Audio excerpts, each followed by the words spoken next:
all this technology helps us participate in the new market of high accuracy GIS. If you don't think it's here, you're going to miss a pretty big market. There is a drive to build through existing data, new workflows to generate high accuracy GIS. And people, a lot of people say, well, why do we need it that accurate? Well, I use the example of lane driving a car. One of these days, you're going to be able to jump in your car, take your hands off the wheel, and let the car help you drive. If you take your eyes off the road. And for that, we have to be a bit better than a foot, right? We have to be as good as the stripes on the pavement.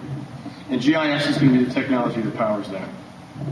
So, what I think we need to do to turn our data from a project into a system is think about this knowledge, this data, this map data knowledge pathway, and use this for a competitive advantage. I'm going to talk briefly too, just a minute, about the infrastructure lifecycle. We call this the ring of fire.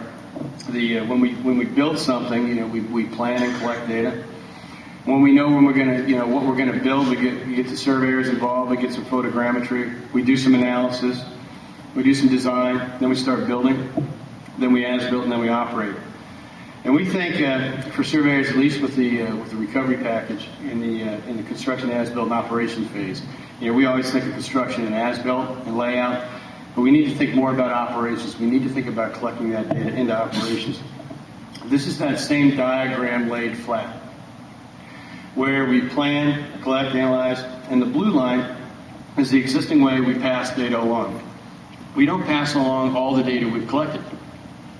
Maybe we pass along what we want to pass along. Maybe we pass along what meets spec, but we don't pass everything along. So when we get to the end to operate this stuff, we don't have all the data that we could.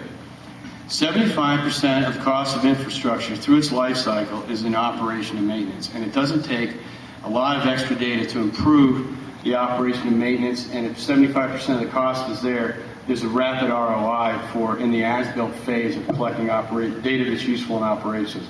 And it's important to understand this because this is where we see the infrastructure operators going for asset management with utility distribution systems, transmission, facilities management, and industrial facilities. We see these as very viable markets even in this flat economy.